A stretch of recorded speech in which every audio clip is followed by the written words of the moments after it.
of the testimony of former Iloilo City Mayor Jed Mabilog implicating you.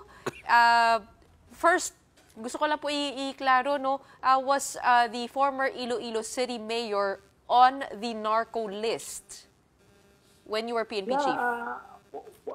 As far as I know, nandun siya, kasama siya sa listahan. At, paano naman yan, balitang-balita naman yan doon sa Iloilo, yung kanyang sitwasyon. Kaya siya umalis, di ba? Dahil nga, sa pangalan niya ay nasa drug watch list. Oo, kayo po ba ay magkakilala ni Mayor Mabilog? Doon ko lang siya nakilala. Nung ako naging chipinti at bumisita ako sa Iloilo City, no? Bisita ako sa Police Regional Office 6. Doon kami nagkita. At from there, nag-uusap na kami sa cellphone. Tumawag na siya sa akin. When his name was put on the narco list, did he ever ask you for help? Or ask you why his name was on the list?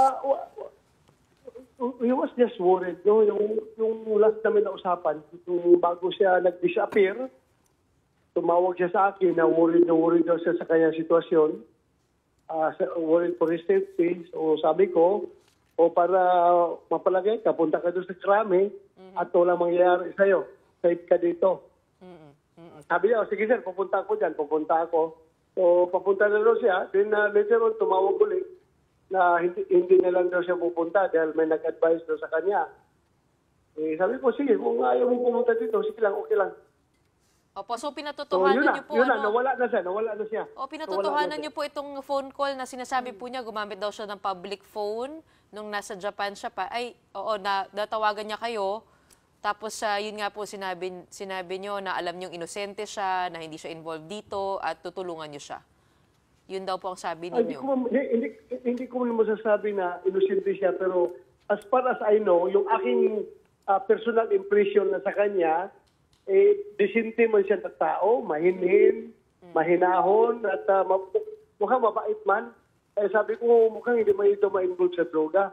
But then again, hindi ko sinasabi na walang basis yung paglagay sa kanya sa narco list, no? Dahil nga, siya man mismo umamin sa akin na na-link lang daw siya doon kay yung drug lord doon sa Iloilo City na si Melvin Odicta. Yung malaking drug lord doon sa Iloilo dahil nga daw yung kanyang chief of staff, yung kanyang city administrator ay nakikita daw pupunta kay Odicta. Kaya nalilink siya doon sa kay Odicta. So, sabi ko, sige lang, tulungan kitang maklear yung pangalan mo. Kukumbisihin ko si Pangulong Duterte na matino ka na tao. As para sa yung impresyon ko sa kanya talaga is matino siya na mayor. Opo. Ngayon, Senator... Tingin ko, Opo. Yes. Ngayon, Senator, after so many years, 2017, nung huli niyo pong pag-uusap, nagbago na po ba yung pananaw ninyo? Kasi nag-release po siya ng mga statement at kumbaga nag-iba yung ihip ng hangin. Ganun pa rin po ba yung pananaw niyo tungkol sa kanya? Well, wala pa akong hindi naman siguro magbago lang dahil sa kung ano yung pinagsasabi niya ngayon. Basta yung impression ko sa kanya noon, the same. Ganun pa rin ang tingin ko sa kanya. Pero bakit po sinabi niyo na demolition job ito kung ganun po yung pagkakakilala po ninyo sa kanya? After 7 years, nagbalik siya dito, nag-testify. He says his life was in danger. Why do you call it a demolition job? Alam mo sitwasyon namin yan, no? Nakikita ko. Yung mga, kaya kung sabi demolition, dahil ano ba yung ginagawang investigasyon yan? Bakit sila lumalabas na yung mga drug lord at mga drug lord protectors noon ay parang lumalabas na silang hero ngayon. Sila kiniklear yung pangalan nila. At kaming mga anti-drug enforcers, ay parang kami ang hinahabol. Kami pinapalabas na masamang tao. So, what's this? Is this really demolition? Diba? Ano pa bang tingin mo dyan? Yung tila naging hero na yung mga drug lord at drug lord protectors. Kiniklear yung pangalan nila, ginagamit pa yung mga committee dyan sa warehouse. Tapos kaming naghihirap na binubuwis yung buhay namin sa baho dito sa anti-drug, kami mga anti-drug, Yeah. kami mga anti-drug enforcers, kami na ngayon ang parang lumalabas na masamang tao, may kasalanan. Yeah. Diba? Oo. Senator, we're running out of time, but change topic muna tayo, no? Let me ask you about Sige. the big breaking news this evening. So, na-confirm na po ni former spokesman Barry Gutierrez sa amin that Vice President Sara Duterte visited former Vice President Leni Robredo in Naga City today, this afternoon. Barry Gutierrez said that it was a personal, not political visit, but, you know, it did last an hour pa rin. I wonder if I could have your comments on that.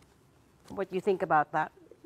Maganda yan kasi sa ating bansa dapat yung mga kinikilalang leader ay dapat magkakaibigan, hindi mag-aaway.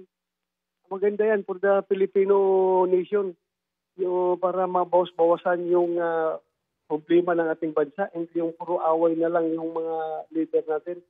Maganda yan. Ako rin, galing rin ako doon sa Naga City kanina. Hindi lang kami nagpangabot ni Vice President Sara. Ano po Dahil ginawa niyo nauna doon? akong umalis.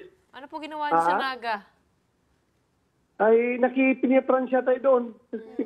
Nakipinyapransya dahil ay, kung may time ako talaga, panata ko yan eh. Yung pinyapransya na yan, kung may time lang. Ngayon nagkaroon ako ng time dahil inibitahan ako doon ng mayor doon na parang groundbreaking nung plaza nila, yung project ng Na-invite din yung kayo plaza hindi nila. kayo na-invite sa meeting nila VP?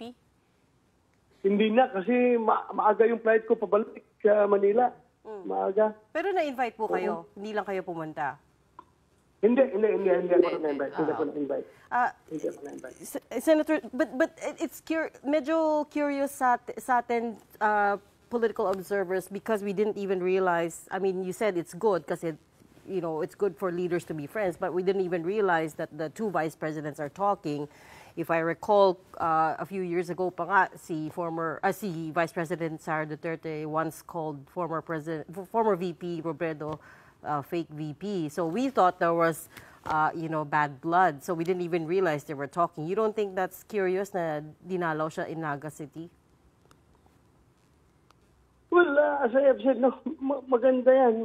Maganda yan. Nagkaibigan sa hindi naman siguro pupunta si Vice President Sara doon para magsabunutan sila, di ba? Pupunta siya doon para mag-usap sila at magkipagkaibigan. So maganda po yun. That's a good sign for leaders to befriend each other. Meron na silang pagkakabandingan, pareho silang nabawasan ng budget.